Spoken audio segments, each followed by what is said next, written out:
Buenos días. Hermanos, es un privilegio estar aquí con ustedes y compartir la palabra del Señor. Vamos a estar frente a un tema que es la confianza en la soberanía de Dios. Y quiero decirles que la semana pasada un hermano de otra congregación me llamó bien temprano y me dijo: pastor, te cuento que mi esposa y yo estamos esperando un nuevo bebé. Y yo le dije: wow, qué gozo me da eso. Que Dios bendiga el estado de tu esposa y que Dios permita que esta criatura pueda nacer bien, que ustedes puedan ser unos excelentes padres y que sea para la gloria del Señor. Cuando terminé yo mis palabras, él me dice: pero eres el único que nos has dicho eso. Cuando otros supieron, lo que nos dijeron fue: otro, tan difícil que está la situación. Este no es tiempo ya para estar teniendo más hijos.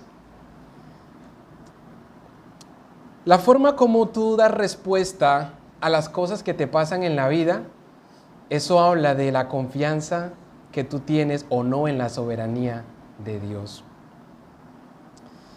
Y de eso trata el texto en la mañana de hoy. Quiero invitarles a Hechos, capítulo 4, versículos 23 al 31. Y dice así la palabra del Señor: y puestos en libertad, vinieron a los suyos y contaron todo lo que los principales sacerdotes y los ancianos les habían dicho. Y ellos, habiéndolo oído, alzaron unánimes la voz a Dios y dijeron: soberano Señor, tú eres el que hiciste el cielo y la tierra, el mar y todo lo que en ellos hay. Porque por boca de David tu siervo dijiste: ¿por qué se amotinan las gentes y los pueblos piensan cosas vanas? Se reunieron los reyes de la tierra y los príncipes se juntaron en uno contra el Señor y contra su Cristo. Porque verdaderamente se unieron en esta ciudad contra tu santo Hijo Jesús, a quien ungiste, Herodes y Poncio Pilato, con los gentiles y el pueblo de Israel, para hacer cuanto tu mano y tu consejo habían antes determinado que sucediera. Y ahora, Señor, mira sus amenazas y concede a tus siervos que con todo denuedo hablen tu palabra, mientras extiendes tu mano para que se hagan sanidades y señales y prodigios mediante el nombre de tu santo Hijo Jesús. Cuando hubieron orado, el lugar en que estaban congregados tembló, y todos fueron llenos del Espíritu Santo y hablaron con denuedo la palabra de Dios. El texto leído habla de una sola cosa: la confianza en la soberanía de Dios. Vamos a estar observando en el día de hoy los rasgos de un creyente que confía en la soberanía de Dios. Y en primera instancia, es una persona que sabe orar. En segundo lugar, sabe interpretar las Escrituras. En tercer lugar, entiende las circunstancias que pasan a su alrededor. Como cuarto, sabe testificar del Evangelio y entiende los resultados de la oración. Así que estos aspectos son los que vamos a estar considerando en esta mañana y quiero invitarles para que oremos al Señor que nos pueda dirigir. Amado Padre, gracias te damos por este tiempo en el que hemos abierto las Escrituras, hemos leído el texto y ahora te pedimos a ti, al Espíritu Santo, para que nos ilumine y que de la misma manera que la palabra fue revelada, hoy pueda ser iluminada, aplicada para la santificación progresiva de nuestras vidas. Y que tu palabra también siga causando salvación en quienes no han creído. En el nombre de Jesús. Amén. Piensa por un momento que el pastor de esta iglesia ha pasado en la cárcel toda la noche por causa de la predicación del Evangelio. A estas horas de la madrugada le soltaron, pero las autoridades le han dicho: no puedes seguir predicando más en el nombre de Jesús. Hoy nos hemos reunido como iglesia y el pastor está aquí con nosotros. Todos estamos esperando que él dé el sermón, pero él tiene una amenaza. Si sigues predicando en el nombre de Jesús, te vamos a encarcelar de nuevo. Todos ustedes deben de dar una opinión frente al caso. ¿Qué le van a decir a su pastor? ¿Le van a animar que siga predicando el Evangelio? ¿O van a pensar en otro tipo de respuestas? Yo quiero que pensemos en lo que hemos escuchado de creyentes cuando han experimentado momentos peligrosos por causa de la predicación del Evangelio. Algunos dirán: ¿y ahora qué hacemos? Otros tal vez pueden decir: pastor, tenemos que sujetarnos a las autoridades, porque no hay autoridades sino puestas por Dios, de modo que el que se resiste a ellas, a Dios se resiste. Otros dirán: pastor, hay que ser prudente. Si te dijeron que dejaras de predicar, ¿por qué no esperamos unos días más a ver qué pasa? Otros hermanos pueden decir: mira, yo conozco un abogado muy bueno, pastor. Así que si te meten a la cárcel por causa de la predicación, yo sé con quién hablar para que te saquen de allá. Algunos otros hermanos pueden decir: pastor, ten cuidado. Y recuerda que ya varias veces te hemos dicho que seas prudente, pero tú no has hecho caso. Esta y otras respuestas son las más comunes cuando una iglesia y un pastor tiende a ser amenazada por causa de la predicación de la palabra. Pero en esta mañana vamos a mirar cómo respondieron los hermanos del primer siglo cuando enfrentaron esto. Los primeros cristianos lo que hicieron fue correr al trono de la gracia de Dios. Lo que hicieron fue ir a Dios en oración y colocarle al Señor la situación de lo que está pasando. Esta iglesia conocía a Dios y esto les permitió orar de la manera como ellos lo hicieron. Y para nosotros hoy, mis hermanos, para nosotros orar de la manera como estos hermanos oraron, debemos de conocer a Dios de la manera como estos hermanos le conocieron, como un Dios soberano. Y este va a ser nuestro primer aspecto a considerar. La confianza en la soberanía de Dios se ve reflejado en la forma como oramos. ¿Cómo oramos? Versículo 24.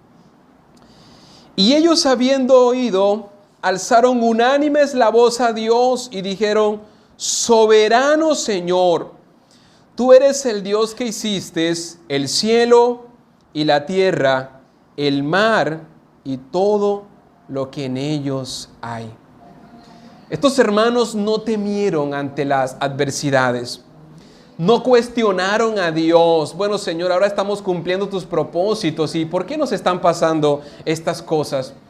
Estos hermanos oraron unánime al Señor. Esta iglesia conocía a Dios. Tenía un solo sentir. Levantaron un solo clamor. Tenían un solo entendimiento de las cosas que estaban pasando. Y tuvieron una sola forma de poder enfrentar el riesgo en el que estaban pasando. Oh Señor, tú fuiste el que hiciste el cielo, la tierra, el mar y todo cuanto existe. Este es el conocimiento absoluto, hermanos, de la soberanía de Dios. Estos hermanos entienden de que Dios es el hacedor, el creador, el dueño de todas las cosas, y si es el que ha creado y sostiene todas las cosas, ¿cómo no va a poder controlar la situación que ellos están pasando? ¿Entienden ahora ustedes el hilo conductor? Si tú eres el que creaste todo, tú eres el creador de estos gobernantes que nos han dicho que no prediquemos. Tú eres el que permites y orquestas todas las cosas que pasen. Así que estos hermanos entienden de que Dios es el creador y ellos tan solo son criaturas que dependen del cuidado soberano de Dios. Y estos hermanos se admiraron de todas las cosas que Él hace y lo que hicieron fue ir al trono de la gracia de Dios de manera confiada. Hebreos capítulo 4, versículo 16. Acerquémonos pues confiadamente al trono de la gracia para alcanzar misericordia y hallar gracia para el oportuno socorro. Hermanos, en esta mañana, ¿dónde estás yendo tú en momentos de necesidad, en momentos de aflicción o peligro, ya sea en tipo personal, familiar o eclesiástico, comunitario? ¿Cuál es la posición que tú estás tomando frente a las adversidades? El texto nos dice, acerquémonos a Dios, vayámonos ante Él. ¿Y cómo vamos a ir? Confiados, sabiendo de que en Él hay respuesta, en Él hay solución, en Él hay paz, en Él nosotros tenemos lo que necesitamos, en Él podemos tener socorro en el momento de la angustia. Y la razón de tan alta confianza es porque hay un Dios en el trono. La razón de tan alta confianza es porque hay alguien que tiene el control absoluto desde el universo y ejerce control en la tierra. Hermanos, tengan eso presente ustedes siempre en sus mentes. Mientras Dios esté en su trono, hermanos, total seguridad y confianza en Él. Pero miremos en segundo lugar, la confianza en la soberanía de Dios afecta la forma como nosotros interpretamos las Escrituras. En nuestros días somos muy prácticos para sacar el texto de contexto. Somos muy prácticos para nosotros tomar las Escrituras y aplicarlo de la manera que nosotros vemos más conveniente. Pero vamos a mirar cómo interpretaron estos hermanos las Escrituras, cómo aplicaron el texto en su momento. Versículo 25. Que por boca de David tu siervo dijiste, ¿por qué se amotinan las gentes y los pueblos piensan cosas vanas? Y esto es una cita del Salmos capítulo 2, versículo 1. ¿Por qué se amotinan las gentes y los pueblos piensan cosas vanas? Este es un salmo de David y es una profecía mesiánica. David, como tipo de Cristo, es el ungido de Dios en el Antiguo Testamento. De tal manera que las naciones reunidas contra David es como las naciones reunidas en contra de Dios. Las persecuciones de Saúl hacia David son como las persecuciones de las naciones hacia Dios. Y David en este momento está actuando como una sombra y una tipología de Cristo en el Antiguo Testamento.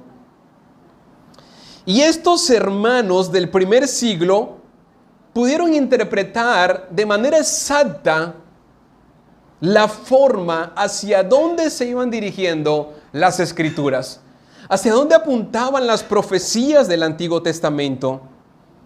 Esta gente conocía a Dios, hermanos. Y esto le permitía a ellos interpretar las Escrituras de la manera como lo hicieron. Así que su exactitud se debe a que ellos servían al mismo Dios a quien servía David. Y si Dios podía acercar la vida de David, porque David era una sombra de Cristo y apuntaba hacia Cristo, ellos habiendo recibido la comisión de la predicación del Evangelio, tenían la certeza de que si Dios guardó la vida de David, también guardaría la vida de ellos, porque era el plan de Dios que se estaba cumpliendo. Es decir, ¿cómo nosotros podremos ser destruidos si Dios nos ha mandado a la predicación del Evangelio? Ellos tenían una confianza total, absoluta, en la soberanía de Dios. Versículo 26. ¿Qué fue lo que hicieron los príncipes? Se reunieron en la tierra, se reunieron los reyes, se juntaron en uno contra el Señor y contra su Cristo. Palabras que apuntan hacia Cristo. Y cada texto representa la mente de Dios. Esta iglesia conoce a Dios en su soberanía. Esta iglesia conoce a Dios como el revelador de las Escrituras. Y esta iglesia conoce a Dios como el inspirador de las Escrituras, como el iluminador de las Escrituras. Mis hermanos, es importante de que nosotros también podamos conocer a Dios de esta manera. Como el Dios que ha revelado, pero como el Dios también que ilumina. Y con su ayuda podemos aplicar el texto de manera correcta en su contexto. Miremos en tercer lugar que la confianza en la soberanía de Dios afecta el entendimiento de las circunstancias que pasan a nuestro alrededor. En los versículos 27 y 28 encontramos algo asombroso, porque verdaderamente se unieron en esta ciudad contra tu santo Hijo Jesús, a quien ungiste, Herodes y Poncio Pilato, con los gentiles y el pueblo de Israel, para hacer cuanto tu mano y tu consejo habían antes determinado que sucediera. Jesús nació, Jesús creció, una familia muy pobre. Jesús comenzó a predicar el evangelio, comenzó a recibir amenazas, le prendieron, le azotaron, le llevaron al madero de la cruz, le crucificaron, le quitaron la vida, le sepultaron. Pero cuando conoces a Dios, interpretas que todo lo que está sucediendo es porque Dios lo está orquestando. Es porque ese ha sido el plan perfecto de Dios. Y eso es lo que dice el versículo 28.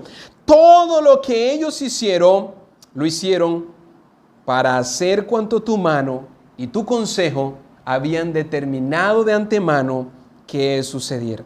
¿Y quiénes fueron ellos? Ahí estaba Herodes, estaba Poncio Pilato, los judíos y el pueblo. Todos ellos se reunieron ¿para qué? Para hacer y cumplir el plan soberano de Dios. Así que esta es la razón por la cual las naciones, los reyes de la tierra se están uniendo en vano. Porque este no es el plan de ellos. Este es el plan de Dios. Muchas veces las personas en sus pecados piensan ser tan libres y piensan ser tan independientes de lo que están haciendo, pero al final resultan haciendo y cumpliendo el plan soberano de Dios. Dios aquí está usando el pecado de hombres malvados para perdonar el pecado de sus elegidos. Dios está usando unos hombres déspotas y cruel para bendecir y dar salvación a su iglesia. ¿Cómo se llama esto? Total control en la soberanía de Dios. Hermanos, ¿cuántas veces nosotros pensamos de que todas las cosas malas que pasan es porque Dios nos abandonó? A veces pensamos, pero ¿por qué me pasan estas cosas a mí? ¿Por qué necesariamente a mí? Pero estos hermanos no pensaron así. Estos hermanos oraron, interpretaron las Escrituras, ellos dijeron, todas estas cosas tienen que pasar y aquí lo que se está es cumpliendo el plan soberano de Dios. En Romanos 3, 25, encontramos, hermanos, que el Evangelio se ve de manera reflejada en este texto. Y todo lo que está pasando es porque así Dios lo quiso. A quien Dios puso como propiciación por medio de la fe en su sangre, para manifestar su justicia, a causa de haber pasado por alto en su paciencia los pecados pasados. ¿Qué es lo que estamos observando aquí? El justo está muriendo por los injustos. Y la única persona que podía perdonar el pecado de ellos era el justo, el que nunca había pecado. Y esto es lo que estamos observando aquí. El Señor, en su justicia y en su misericordia, haciendo juicio mientras quita la vida de uno, está salvando a los otros. Hermanos, muchas veces Dios tiene que permitir que pase algo malo para traer algo bueno. Dios tuvo que permitir el pecado de hombres para quitar la muerte a Jesús, pero finalmente eso trajo salvación a nosotros y el perdón de pecado. Así que todo se trata del plan soberano de Dios. Y tan solo quisiera hacerles un recuento histórico de la historia de la salvación. Adán y Eva pecan en el huerto del Edén. Y pensaríamos que el plan de Dios fue frustrado y todo terminó allí. Pero cuando esto pasó, Dios trajo una promesa de salvación. Dios dijo, vendrá de la simiente de la mujer alguien que aplastará la cabeza de la serpiente. Pero luego viene un diluvio y todo parece ser como que hasta aquí terminó el plan de Dios.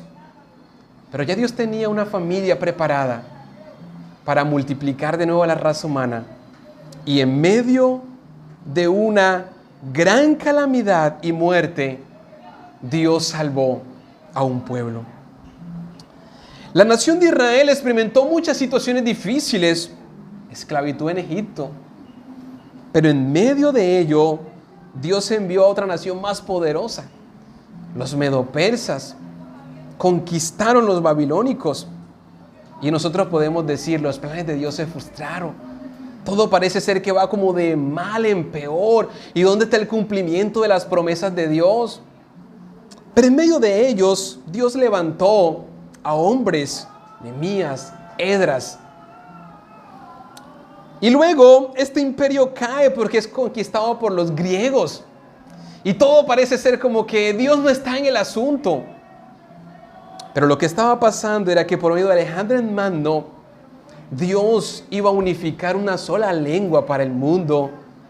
El helenismo iba a conquistar todos los imperios.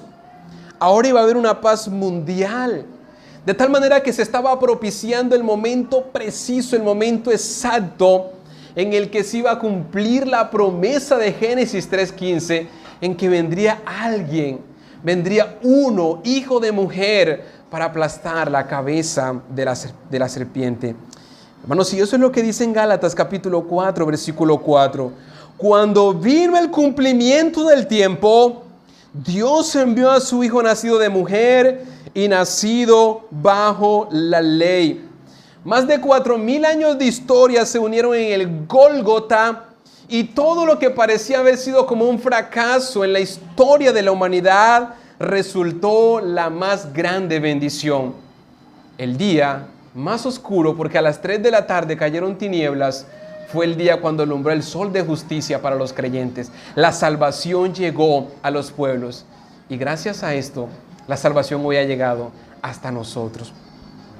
Y esto es lo que la primera iglesia está entendiendo. Todo lo que ha pasado con la vida de Jesús ha sido el plan perfecto de Dios. Ese ha sido el propósito soberano de Dios. Así que nada ha ocurrido si no ha sido por la voluntad de Dios.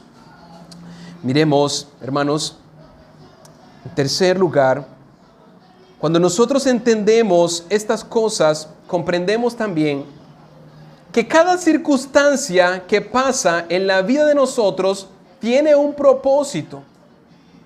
Y esta iglesia conocía estas cosas y eso les permitió orar de la manera como lo hicieron. Así que, hermanos, nosotros no podemos orar al Señor si no conocemos al Señor. Los gobernantes conspiraron en vano porque no entendían los planes de Dios. Y esto pasa también con cada uno de nosotros. Cuando no entendemos a Dios, empezamos a hacer planes.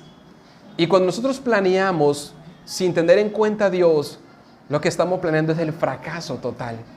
Estamos planeando la destrucción para nuestras vidas, porque Dios siempre es el origen de todas las cosas.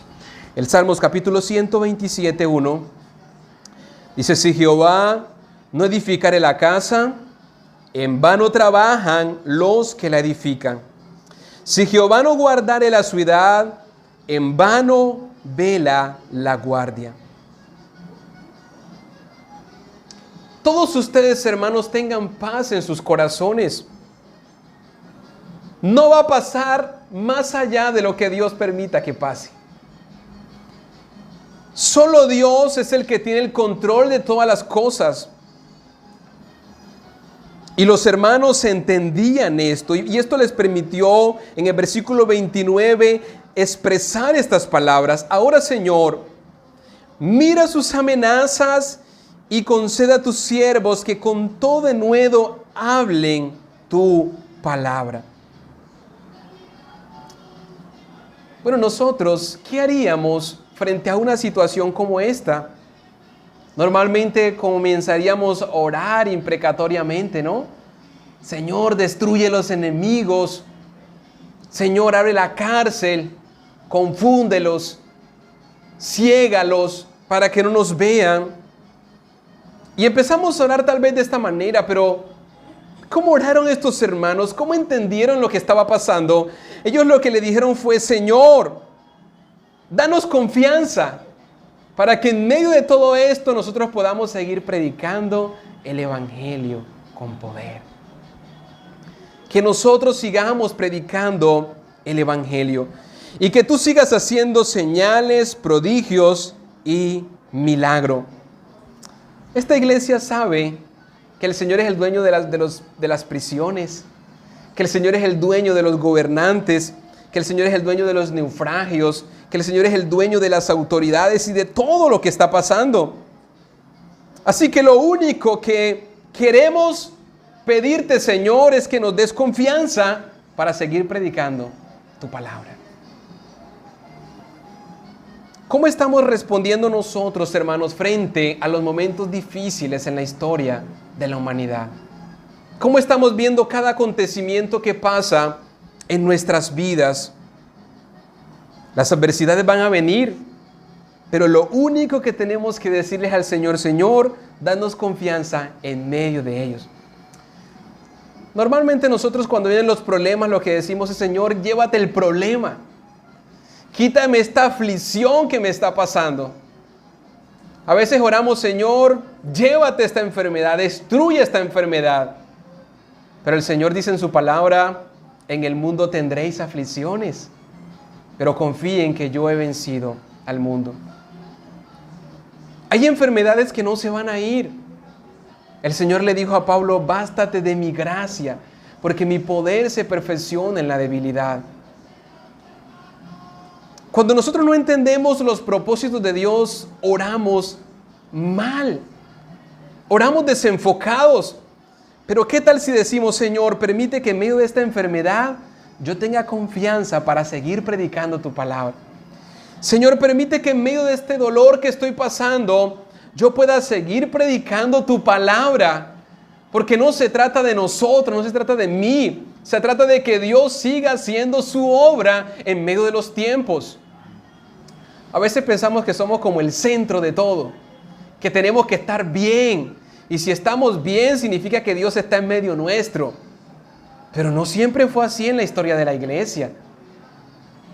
En medio del hambre, de los naufragios, de las persecuciones, era cuando Dios estaba más cerca de los hermanos. Y era cuando ellos más podían ver el brazo extendido de Dios para ayudarlos en lo que ellos estaban pasando. Porque no se trataba de la historia de ellos, se trataba de Dios construyendo su historia, Dios haciendo sus propósitos. Y es por eso que el apóstol Pablo, en la cárcel, él se goza. En medio de los guardas, él se goza y él da gracias al Señor porque a pesar de sus prisiones, los guardas han escuchado el Evangelio. ¿Qué pensaríamos nosotros si uno de aquí va a la cárcel por algo? Lo primero que empezamos a pensar es: ¿qué haría el hermano? Está pagando por lo que hizo. Le daríamos hasta la espalda a esa persona por ir a ese lugar que nadie quisiera ir. Pero ¿por qué no nos detenemos por un instante a pensar otra cosa diferente? Señor, tú has permitido que ese hermano vaya a la cárcel. ¿Será que tú quieres que Él predique y muchos sean salvos allá? Esto es pensar evangélicamente. Esto es pensar en Dios. Es decir, no es mi historia, es la historia de Él. Y Él es el que está llevando a cabo mi vida para cumplir sus propósitos. Así que si uno de nosotros va a la cárcel, ¿para qué Dios ha permitido eso? Para que prediquemos el evangelio allá, hermanos. Para que anunciemos las buenas bondades de su amor a quienes están en prisión. En el mundo vamos a tener aflicciones. El Señor lo que nos dice es: confiemos, yo he vencido al mundo. La pregunta es: ¿qué cosas te están sorprendiendo en este momento? ¿Qué cosas te causan sorpresa? A veces pensamos: wow, yo nunca pensé que mi esposa me haría eso. Yo nunca pensé que mi esposo me haría eso. Mi hijo, la persona que más yo amo, ¿cómo me ha causado eso? Y empezamos a lamentar por las cosas difíciles que han pasado. Pero lo que tú no sabes, hermanos, es que Dios ha usado tal vez a tu pareja en esa situación para llevarte un proceso de más oración, de más santificación a tu vida. Si todo funcionara tan bien, nosotros hasta nos olvidaríamos del Señor, hermanos.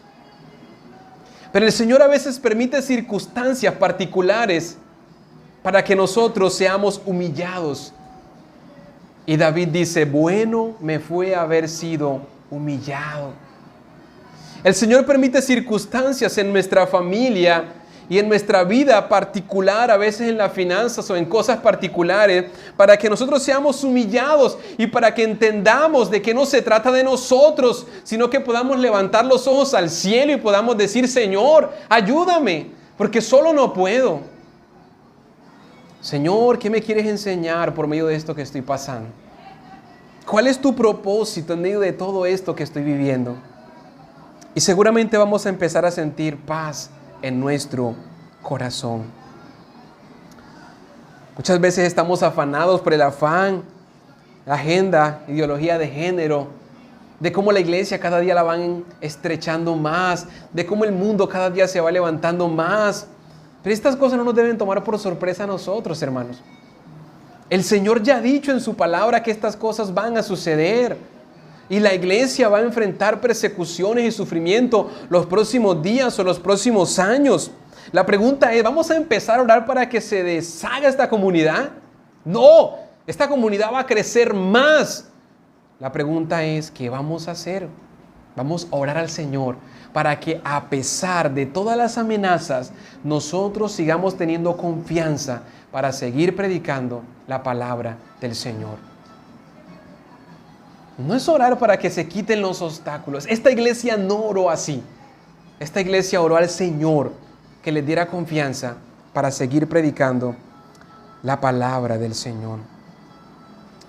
Mis hermanos, no te asombres, no te parezca extraño lo que estés viviendo o lo que vayas a vivir. El apóstol Juan dice: pero ¿por qué se maravillan en las pruebas, en las tribulaciones, como si algo raro, extraño estuviese pasando? Más bien, gócense en las aflicciones, gócense en los momentos de adversidad. Y yo sé que esto no es fácil, pero el Señor es el que nos da fuerza en medio de esos momentos. Hermanos, dejemos de mirar el estándar del mundo y miremos el estándar de Dios. Miremos en última instancia, la confianza en la soberanía de Dios afecta los resultados de la oración y la forma como testificamos también del Evangelio. En el versículo 31 dice: cuando hubieron orado, el lugar en el que estaban congregados tembló y todos fueron llenos del Espíritu Santo y hablaban con denuedo la palabra de Dios. Dios tiene muchas maneras de aumentar la fe de su iglesia. ¿Cuál fue la señal que Dios le dio a estos hermanos de que él había escuchado la oración? La casa donde estaban tembló. Imagínate por un momento que nosotros aquí oremos y de repente haya un temblor. Y cuando salgamos donde nuestros familiares, lleguemos a nuestras casas y le preguntemos a las personas que están allí, uy, ¿sintieron el temblor de tierra? Y ellos dicen, ¿cuál temblor? No hemos sentido nada. Y entonces usted dice, lo que nosotros sentimos, ¿qué fue? Solo tembló la casa donde ellos estaban. La casa tembló. Y ahora estos hermanos entienden de que Dios está en el asunto, de que Dios ha escuchado la oración de ellos y de que Dios les va a dar esa confianza para seguir predicando la palabra de Dios. Mis hermanos, ¿cuál fue el resultado de este temblor y de todo lo que pasó aquí? El texto dice que fueron llenos del Espíritu Santo. Y nosotros tal vez esperaríamos y comenzaron a hablar en lenguas. No, hermanos. La llenura del Espíritu Santo no se evidencia en hablar en lenguas. ¿Qué fue lo que ellos hicieron? Comenzaron a predicar el Evangelio con denuedo, la palabra del Señor. Estos hermanos comenzaron a ser controlados por el Espíritu Santo de Dios. Y estos hermanos ahora empezaron a predicar el Evangelio con mucha confianza en el Señor. Mis hermanos, el temor es el resultado de olvidarnos de la soberanía de Dios. Nosotros somos expertos en temer a todo. ¿Sabes por qué muchos no se paran a predicar acá? Por temor. ¿Sabes por qué no predicamos en la calle? Por temor. Por la vergüenza. ¿Por qué no hacemos muchas cosas para el Señor? Porque tenemos miedo a los hombres, el qué dirán. Estos hermanos oraron, Señor, danos confianza para que podamos seguir predicando el Evangelio con denuedo. Esta es la oración que Dios bendice, hermanos. Este es el tipo de iglesia que el Señor espera que nosotros seamos. Una iglesia que no se amedranta frente a la oposición, sino una iglesia que ora al Señor y depende y confía en el cuidado paterno de Él a nuestras vidas. Así que no importa cuántas amenazas podamos tener, ya sea personales o familiares, en el mundo no va a pasar nada que el Señor no permita que pase. Y si algo permite que pase, tú vas a decir, Señor, gracias porque tú permitiste que esto pasara. Y si pasó, esto ha tenido que dar gloria a tu nombre. Y a ti sea la gloria por esto. Puede ser un accidente, puede ser la muerte de alguien, pero no teman, hermanos, porque el Dios creador es el Dios que santifica, es el Dios que redime, es el Dios que perdona, es el Dios que controla todas las cosas. Él es el Señor. Y mientras Él esté en su santo templo, en su santo trono, no debemos temer a lo que la gente diga. La confianza solo la tenemos en Él. No hay planes míos, no hay planes tuyos en los que el Señor no esté entretejiendo para finalmente cumplir sus propósitos. Hermanos, Dios le encanta orquestar muchas veces lo que parece mal para convertirlo en bien. Y de ahí, a los que aman a Dios, todas las cosas les ayudan a bien. Quiere el Señor que esta palabra sea aplicada en cada uno de nosotros y que podamos vivir no a la sombra del mundo contemporáneo ni del cristianismo contemporáneo, sino que podamos vivir a la realidad de la historia de la eternidad. Que podamos vivir a la sombra del que controla y dirige la historia y del que va tomando la historia nuestra y la está entretejiendo con su historia para cumplir sus santos propósitos. Amén. Vamos a orar. Señor, muchas gracias por este tiempo en el que tu palabra es expuesta, oh Dios. Ayúdanos a entenderla y a ponerla por obra.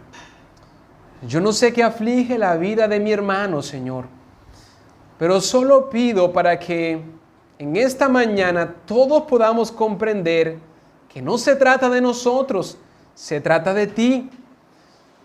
Y que podamos entender que todo lo que pasa a nuestro alrededor es porque tú lo permites. Ese es tu plan soberano. Y esas cosas dan gloria a tu nombre. Y si algo da gloria a tu nombre, que siga pasando, Señor, a pesar que yo no lo entienda. Que pueda yo, con confianza, seguir dependiendo de la soberanía absoluta de Dios. Muchas gracias por esta preciosa iglesia. Y permite que, al pasar de los años, aquí se siga predicando el Evangelio con denuedo. En el nombre de Cristo Jesús. Amén.